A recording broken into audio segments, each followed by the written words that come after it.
ao 21. Leiamos responsivamente. João 6, versículo 16 ao 21. Ao descambar o dia, os seus discípulos desceram para o mar. E tomando o barco, passaram para o outro lado, rumo a Cafarnaum. Já se fazia escuro e Jesus ainda não viera ter com eles. E o mar começava a empolar-se, agitado por vento rijo que soprava. Tendo navegado uns 25 a 30 estádios, eis que viram Jesus andando por sobre o mar, aproximando-se do barco, e ficaram possuídos de temor. Mas Jesus lhes disse: sou eu, não temais. Então eles de bom grado o receberam, e logo o barco chegou ao seu destino. Amém. Irmãos, no estudo anterior, nós meditamos sobre a multiplicação dos pães e peixes, certo? E aí nós vimos lá o que é necessário primeiro crer, obedecer, para depois ver acontecer. Normalmente, nós queremos receber as bênçãos de Deus sem ter obediência ou sem ter fé. Não é assim.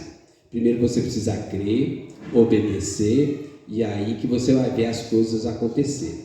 Foi o caso lá dos discípulos. Havia uma multidão, num lugar deserto, não havia condições nem recursos para alimentarem aquela multidão. Aí os discípulos encontram um adolescente, um pré-adolescente, uma criança, que tinha 5 pães e 2 peixes. Então ele teve que entregar aquilo na mão de Jesus. Eles tiveram que acreditar no que Jesus estava falando, e ao exercitarem a fé, saíram distribuindo, e os 5 pães e 2 peixes alimentaram uma multidão, e ainda sobraram quantos? 12 cestos cheios. Um cesto equivalente a cada apóstolo que estava distribuindo, ok? Só que o grande problema lá é que mesmo vendo milagre, eles não creram. Depois de tudo que aconteceu, a multidão veio para arrebatar Jesus, está no versículo 15, o finalzinho, né? Sabendo, pois, Jesus que estava para vir com o intuito de arrebatá-lo para proclamar rei, retirou-se novamente sozinho para o monte e foi orar. Então, olha só, no meio daquele milagre maravilhoso, 5 pães, 2 peixes, alimentando uma multidão, os discípulos não creram. A multidão, de certa forma, creu. Vieram para arrebatar Jesus e proclamar rei. Os discípulos não creram. E aí Jesus fala assim: olha, pega o barco e vai para o outro lado do mar da Galileia. Daqui a pouco eu vou. Porque eles não creram, Jesus fizeram isso, né? E Marcos fala: Jesus fez isso porque eles não creram. Irmãos, prestem atenção nesse detalhe. Eles viram um milagre maravilhoso, mas ainda assim não creram. Aí Jesus manda eles entrar no barco e ir para o outro lado do mar da Galileia, e aí veio uma tempestade, e aí Jesus deixa eles passar aquela provação durante várias horas, e aí Jesus vem ao encontro deles. Aí vai assim: isso aconteceu porque eles não creram no milagre da multiplicação dos pães e peixes. Irmãos, dá para imaginar isso? Os próprios apóstolos estavam ali distribuindo, voltaram com um cesto cheio cada um, mas eles não creram. E agora nós vamos ver aqui, esse texto aqui, Jesus acalmando a tempestade aí, Então Jesus vem, acalma a tempestade e garante a chegada do outro lado. Mas por que aconteceu isso? Porque eles não creram no primeiro milagre. Entende? Então nós vamos caminhar aí, os irmãos vão ver, nós vamos chegar às nossas conclusões aí. Quem quiser participar, pode participar à vontade, viu, Débora? Pode ajudar. Quem quiser perguntar ou quem quiser contribuir também. Então o versículo 16 começa tudo aí, Ao descambar o dia, seria ao entardecer do dia, os seus discípulos desceram para o mar. Lá em Marcos 6,45, que é o texto paralelo, fala assim que Jesus os compeliu, Jesus os obrigou. Lá fala que ao entardecer o dia, Jesus obrigou eles a entrar no barco e atravessar o mar. E aí ela fala assim, isso é porque eles não creram no primeiro milagre. Irmãos, por que Jesus faria uma coisa dessa? Por que Jesus obrigou eles? Então lá fala, eles não creram no primeiro milagre, aí Jesus obrigou eles a entrar no barco e atravessar o mar. Por quê? Que arrisca? Oi? Para provar, para testar, para provocar a fé deles. Irmãos, todo dia Deus prova a nossa fé, das formas mais variadas e imprevisíveis. Às vezes é o ônibus, né, o Uber que não aparece, às vezes é o celular que a gente esquece, às vezes é uma pessoa chata que a gente encontra, às vezes é o patrão brigando com a gente, às vezes são as mais improváveis formas. Jesus vai provando a nossa fé. Então guarda isso, né? Porque eles não creram no primeiro milagre, então Jesus empurra eles para dentro do barco e manda eles irem para lá. Uma coisa curiosa aqui, irmãos, que fala aqui, olha, esse mar aqui, para o mar, seria o mar da Galileia, mas na verdade esse mar é mais um lago, né? Eles chamam de mar aqui no versículo, né? É como se fosse a Lagoa da Pampulha, um pouco maior, só a Lagoa da Pampulha faz muita curva. A Lagoa da Pampulha, alguém sabe quantos quilômetros que ela tem de circunferência? 18. Esse mar da Galileia tem 21, 3 quilômetros a mais, e é chamado de mar, porque em outro lugar fala Lago de Genezaré, é o mesmo, o mar da Galileia, Lago de Genezaré é o mesmo lugar, 21 quilômetros que ele tem de circunferência, só que ele é mais arredondado, então, né, de uma margem até a outra dá uma distância maior. E tem outro detalhe, ele está no meio de montanhas, então certas épocas tem degelo na montanha e desce muita água fria e às vezes encontra com as correntes quentes e aí dá aquelas ondas e dá tempestade mesmo. Você já viu aquelas tempestades de verão? De repente fecha tudo e pá, cai de uma vez, daqui a pouco passou. É normal acontecerem essas tempestades naquele lugar. Mas hoje Jesus tinha um propósito maior. Hoje não era algo normal. Era porque Jesus queria ensiná-los alguma coisa. Jesus os mandou para o meio da tempestade. Irmãos, uma pergunta: Jesus é mau ou bom? Bom. Então por que Jesus mandou os discípulos para o meio da tempestade? Fortalecer a fé deles, né? Eu pensei duas coisas aqui, olha, as tempestades fazem parte do plano de Deus para nos fazer amadurecer. Nós amadurecemos muito mais nas horas difíceis do que nas horas fáceis. Quando a gente passa uma tribulação, uma provação, uma dificuldade, a nossa fé aumenta muito mais do que quando está tudo bem. Isso acontece às vezes no emprego, às vezes problema no casamento. Então Jesus às vezes joga a gente numa tempestade para provar a nossa fé.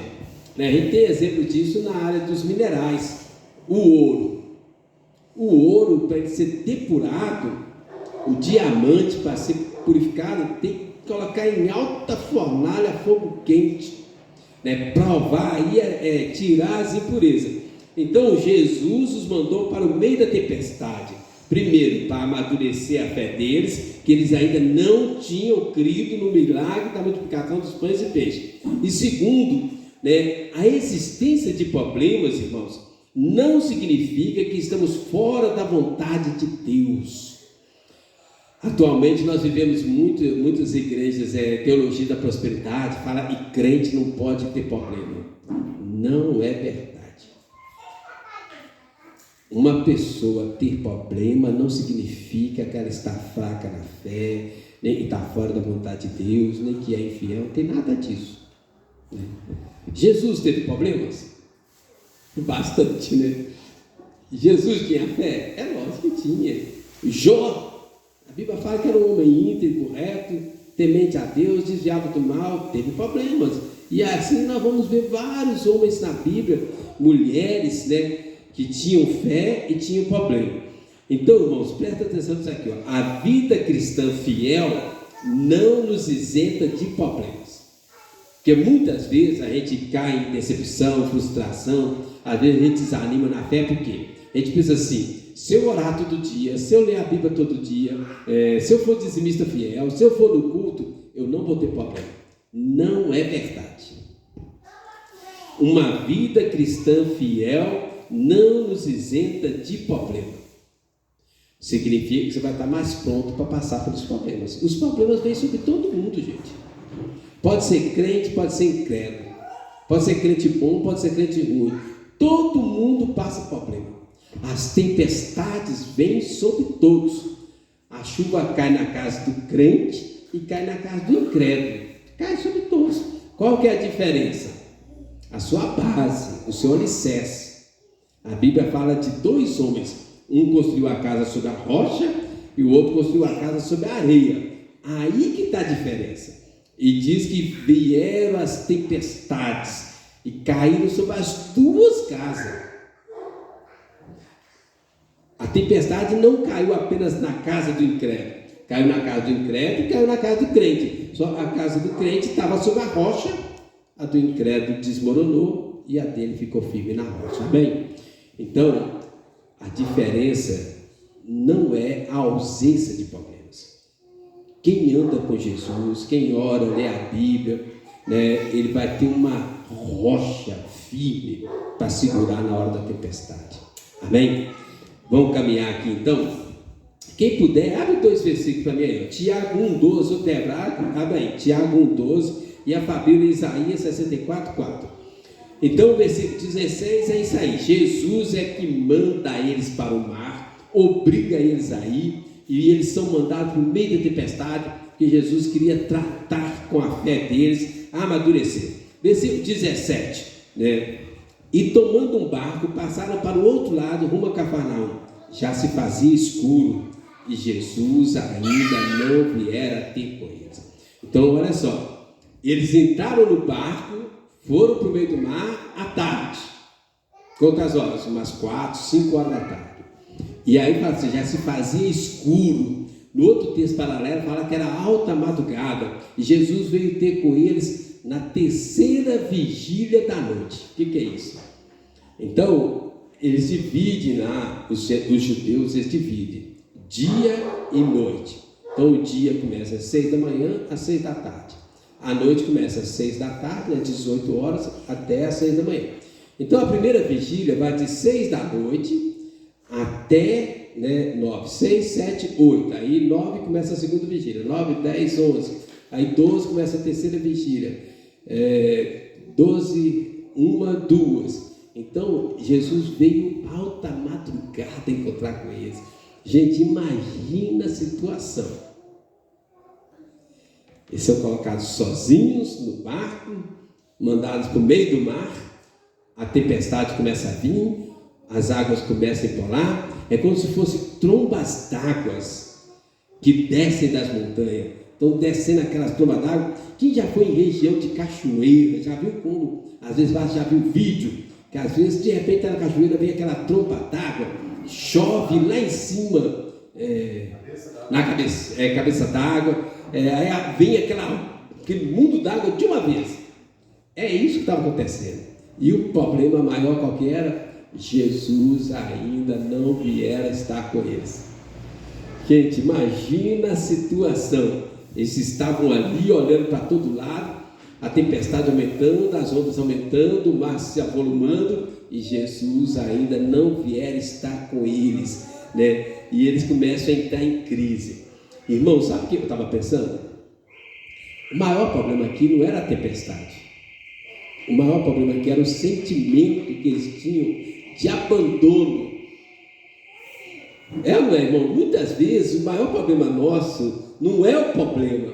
Muitas vezes o maior problema nosso é a solidão na hora do problema, o sentimento de abandono, aquela espera que não acontece, a demora de Jesus em atender, né? Muitas vezes nós passamos problemas iguais a todo mundo, mas o maior problema é a solidão na hora do problema. Entenderam? Baguncei tudo, né? Muitas vezes, todo mundo tem problema, mas você passar por um problema sozinho é muito difícil, é muito chato, é complicado, e é daí que vem a depressão, vem os problemas maiores, né?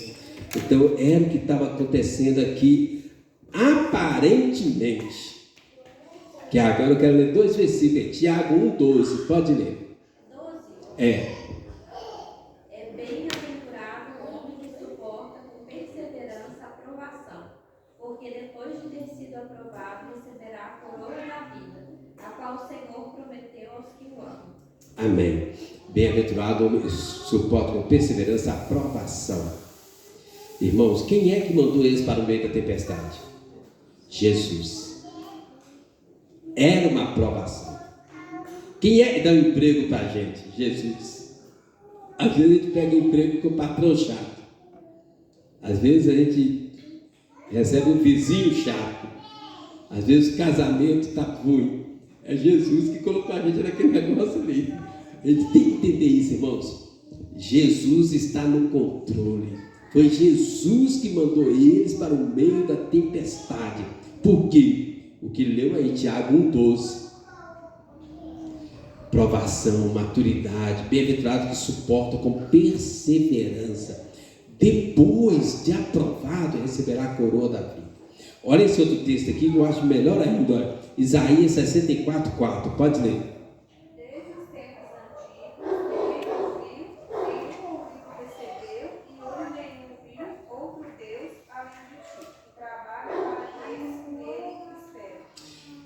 Não existe Deus igual ao nosso Deus, que trabalha para aquele que nele espera. Eles estavam ali ansiosos, preocupados, solidão, sentimento de abandono, demora, espera, mas Deus estava trabalhando em favor deles.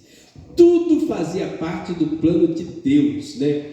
O mar já começava a empolar. Você olha o versículo 18, né? Agitado, né, por vento.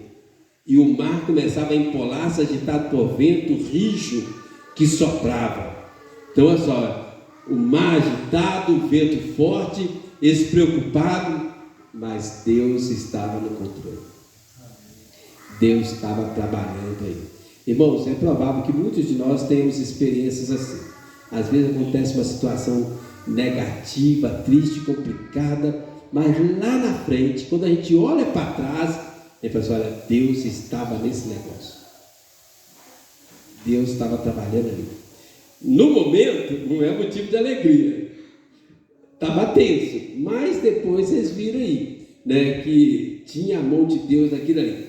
Então, eles foram apanhados de surpresa por essa tempestade, perderam o controle da situação. Irmãos, veja bem, a maioria deles eram pescadores.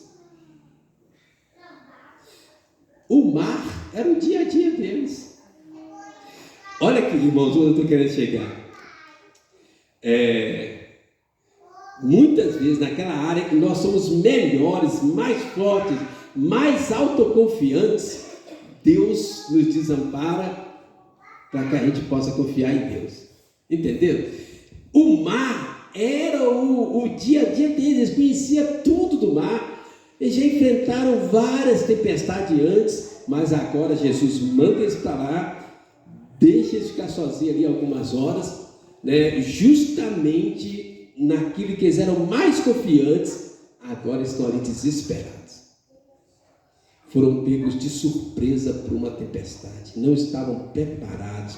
Irmãos, Deus queria tratar com eles. Presta atenção nisso aqui, olha. Os recursos humanos sem a presença de Deus são finitos, não valem nada, acabam-se, esgotam. Muitas vezes nós começamos a confiar em nós mesmos, na nossa capacidade, nos nossos recursos, e aí Deus desampara a gente só para mostrar que nós precisamos de Deus. Irmãos, todo mundo precisa de Deus. Todo mundo precisa de Deus. Sem a presença de Deus na nossa vida, nós não somos nada. E olha que interessante, às vezes Deus toca naquilo que nós somos mais autossuficientes para mostrar que nós dependemos de Deus em tudo. Abraão era o pai da fé, mas faltou fé que Deus ia guardá-lo lá no Egito. Ele acabou entregando a esposa para o faraó. Davi era o homem segundo o coração de Deus, mas o coração dele levou ele a adulterar, matar e fazer um monte de coisa ruim. O coração dele dominou ele e fez, O coração dele era segundo o coração de Deus, mas justamente no coração que ele falhou. Moisés era o homem mais manso da terra, mas ele perdeu a paciência. Eu vou tirar a água da rocha. Pá! A água saiu mesmo. Ele ficou mais surpreso do que o povo. Estão entendendo, irmãos? Muitas vezes, naquilo que é o nosso ponto forte, Deus nos desampara para mostrar para nós que nós temos que ser dependentes de Deus em tudo. As tempestades da vida não vêm para nos destruir, vêm para nos provar, para nos fortalecer, para nos disciplinar, para nos fazer mais dependentes de Deus e não de nós. É muito interessante esse texto aqui, Tem um exemplo na Bíblia que eu acho muito interessante, que eu gosto muito, no Evangelho de Lucas, a mulher enferma. Lucas era médico. Aí ele fala assim que aquela mulher tinha gastado tudo o que tinha com os médicos. Então, para Lucas escrever isso, foi de uma profundidade muito grande. Ele era médico. Então, os recursos dela não foram suficientes para curá-la. Lucas fala, ela gastou tudo o que tinha com os médicos. E agora ela vem até Jesus. E Jesus resolve o problema dela. Maravilhoso, né, irmãos? Muito legal demais da conta esses exemplos assim que a gente vê da palavra de Deus. Aí olha o versículo 19. Então o versículo 18 está querendo mostrar aí que Deus provou eles justamente no ponto forte deles. Deus tocou no ego deles, no orgulho deles, no ponto forte deles. Assim, você precisa de mim 100%. Justo que eles eram bons, Deus os desamparou. Aí versículo 19. Eis que viram Jesus aproximando. Aí olha, eu quero tratar disso, tendo navegado uns 25 a 30 estádios, eis que viram Jesus andando por sobre o mar, aproximando-se do barco, e ficaram possuídos de temor. Irmãos, eles estavam esperando Jesus. Jesus falou que ia ir, e agora eles veem Jesus vindo, e eles ficaram com medo. No outro texto, eles começam a achar que é um fantasma. Por quê? Fazer vocês falar. Por que eles ficaram com medo? Eles não estavam esperando Jesus? Jesus prometeu que ia ir? Por que eles ficaram com medo? Chegou de forma inusitada. Mais alguma coisa? Irmãos, fala Ismael, fala. Por que eles ficaram com medo, gente? Eles estavam esperando Jesus. Jesus prometeu que ia. Agora Jesus vem e eles ficam com medo, morrendo de medo. O pastor estava olhando pelo lado, não, porque era alta madrugada, era meia-noite. 3 horas da manhã. Eles estavam distantes da mar, eles estavam no meio do mar. Não tinha ajuda, não tinha como você esperar ajuda de lugar nenhum. A tempestade já agravava cada vez mais. A previsão era que ia piorar e que ia afundar, e que tinha. Vocês não conseguiam ver nenhum fio de esperança, eles não conseguiam ver Jesus. Irmãos, é isso mesmo que o Ismael falou, que a Débora falou. Gente, olha só, 2 coisas muito importantes aí. Eles estavam com a mente muito humana ainda, entende? Eles não conseguiram ver o milagre da multiplicação dos pães e peixes. Eles distribuíram, eles recolheram e eles não conseguiram crer. Está no texto que eles não conseguiram crer naquilo. Aí Jesus manda eles no meio do mar.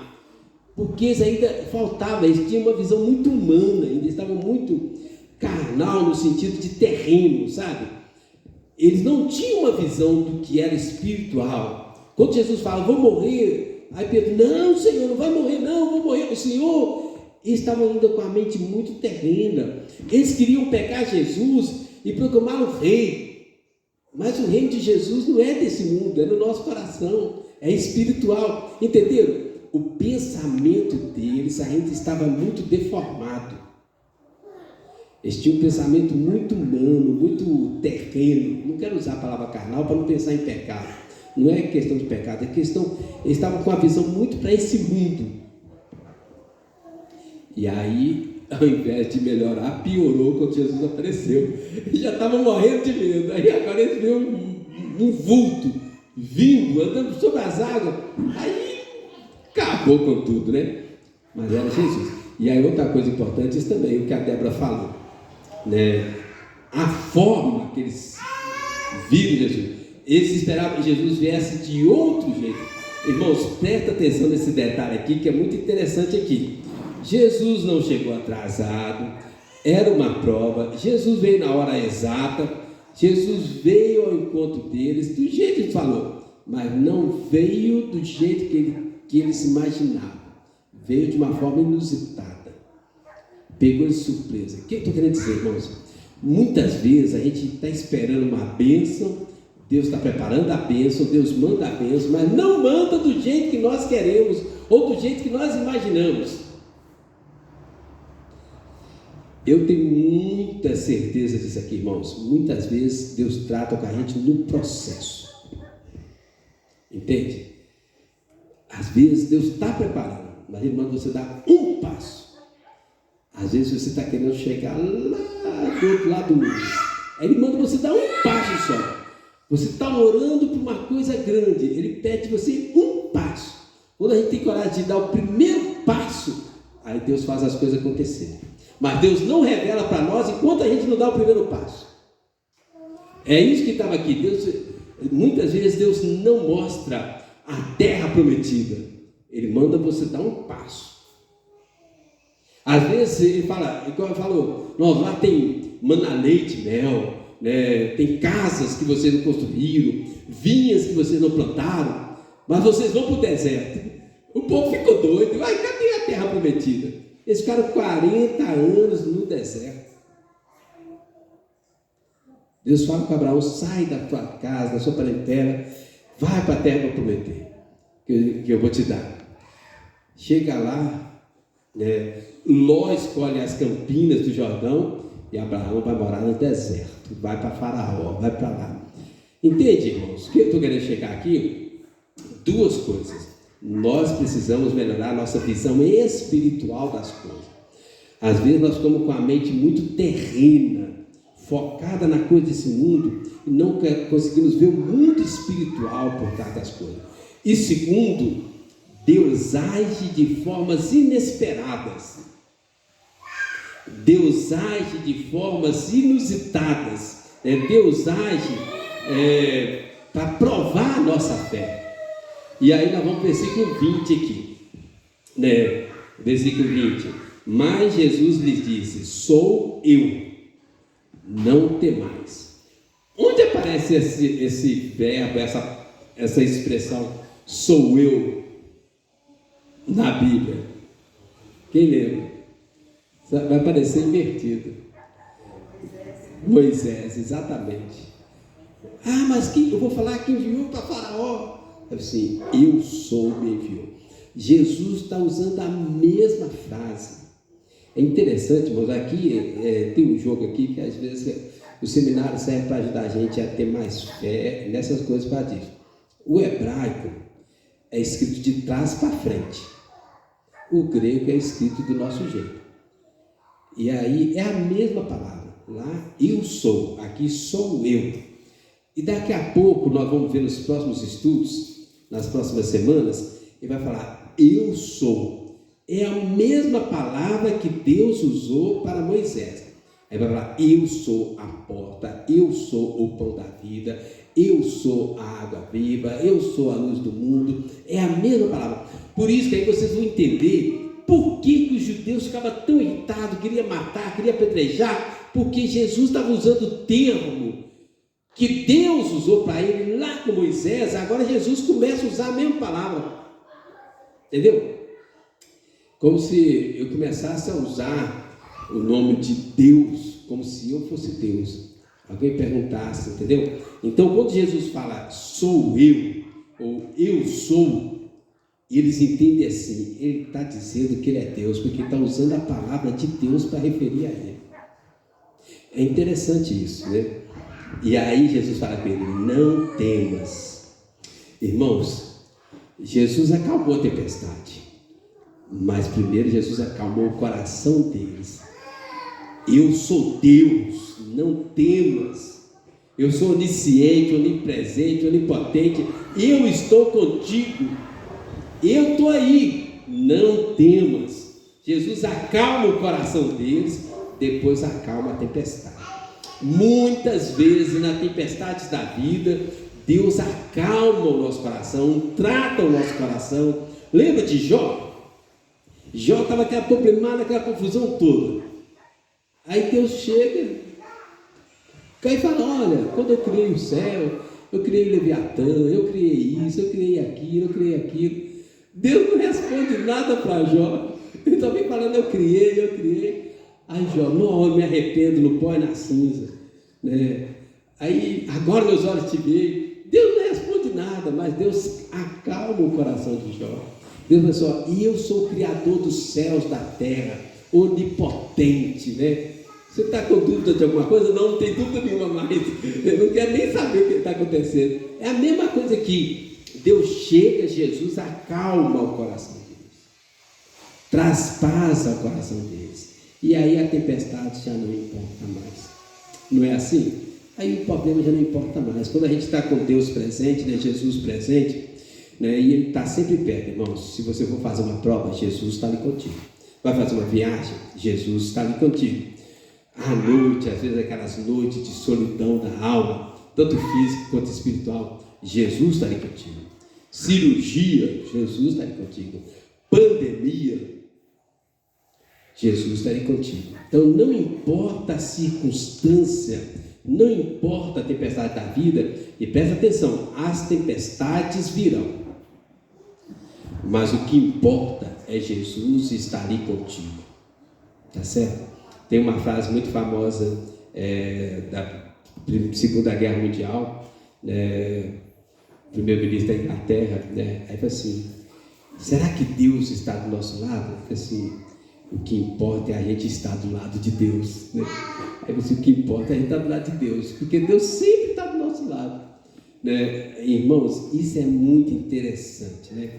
Jesus veio de uma forma inesperada, andando sobre as águas. Ele fala ao coração deles, acalma o coração deles, e aí depois acalma a tempestade. Então, 3 lições nesse versículo aí, para a gente partir, para encerrar aqui. Olha, os nossos problemas estão debaixo dos pés de Jesus. Jesus poderia ter vindo de várias formas. Jesus veio andando por sobre a tempestade, para mostrar que Ele é maior do que a tempestade, que a tempestade está debaixo do pé dele, está no controle dele. Jesus nunca perdeu o controle da sua vida, da nossa vida. Venha a tempestade que vier, Jesus continua no controle, ok? Segundo, Ele age fora do nosso script. Jesus quebra o padrão várias vezes. É interessante, eu não lembro, né? Já li várias vezes. Jesus curou muitas pessoas nos evangelhos, diversos milagres, mas cada um Ele fez de um jeito, para não ficar essa repetitividade. Hoje em dia a gente tem igreja aí, né? Uma vez por mês coloca o manto lá para a pessoa tocar no manto, né? Só uma pessoa na Bíblia foi curada tocando o manto. Me disseram, existe uma igreja que chama igreja, não sei da quanta, Cuspe de Jesus. Só uma pessoa foi curada com o cuspe de Jesus. Cada cura de Jesus foi diferente. Até as ressurreições foram diferentes. Cada um Jesus trata de uma forma diferente. Nós somos pessoas diferentes. Jesus quebra o padrão justamente para que não crie um ídolo. Agora a gente tem que tocar no manto para ser curado. Não, só uma pessoa foi curada no manto. Agora vamos passar cuspe para curar o cego. Não, só um foi curado com cuspe. Cada um. Então você vê lá, Naamã tem que mergulhar no rio, mas cada um ele faz de uma forma, ok? E aí, versículo 21, é que todos nós queremos, chegaram ao destino, né? Então eles de bom grado receberam, né? Já estavam com o coração acalmado, né? Não temais, sou eu, e logo o barco chegou ao seu destino. Irmãos, é o que nós mais queremos, é isso, né? Chegar ao nosso destino. Aqui o destino deles era Cafarnaum, do outro lado do mar. Tem um outro destino, eterno, esperando por nós. Amém? Jesus acalmou os discípulos, acalmou a tempestade, levou os destinos, e aí, né, eles atravessaram lá, e aí vai vir outra história agora. Mas eu quero que a gente entenda isso. Então, 3 aplicações para a gente concluir aqui e encerrar. Primeiro, as tempestades da vida podem estar fora do nosso controle, mas estão no controle de Deus. Elas são instrumento para nos fazer amadurecer. Muitas vezes, quando você achar que está tudo dando errado, que está fora, ora, entrega na mão de Jesus. Jesus nunca perdeu o controle. Segundo, Jesus sabe onde você está, vai te encontrar e vai te levar em segurança ao destino eterno. Tem um céu aguardando cada um de nós. Amém. Nós vamos chegar lá. Alguns vão chegar lá pelo fogo, né? Quando fala lá em Coríntios, né? Entregar o fogo. Alguns vão chegar lá decepados, esquartejados, sem braço, sem perna, sem cabeça, mas nós vamos chegar lá. E é o que vale a pena, irmãos. 1 segundo que nós estivermos no céu já compensa todo o sofrimento desse mundo. É o que vale a pena. Esse mundo aqui, irmãos, é tempestade atrás de tempestade, tanto fisicamente quanto espiritualmente. É luta após luta. Quando a gente pensa que o negócio vai melhorar, lá vem de novo, né? Fico olhando geograficamente nesses 2 anos. Janeiro de 2020, aquela chuvarada, aquela tempestade, água inundando tudo, inundaram a UPA, inundaram a avenida, água para todo lado. Aí passou a chuva, graças a Deus acabou. Aí vem a pandemia, aí vem um frio que ninguém aguenta, né? Aí daqui a pouco vem um calor que ninguém aguenta, aquele sol insuportável. E é assim, enquanto nós estivermos nesse mundo, é assim. Agora, quem tem Jesus não precisa ter medo de tempestade. Nós precisamos receber Jesus, andar com Jesus, viver com Jesus. Jesus acalmou o coração deles antes de acalmar a tempestade. Jesus acalmou Jó, ao invés de explicar o que estava acontecendo. Nós não precisamos ter medo da tempestade. Nós precisamos andar com Jesus, que é o Senhor soberano sobre a tempestade. Amém? Vamos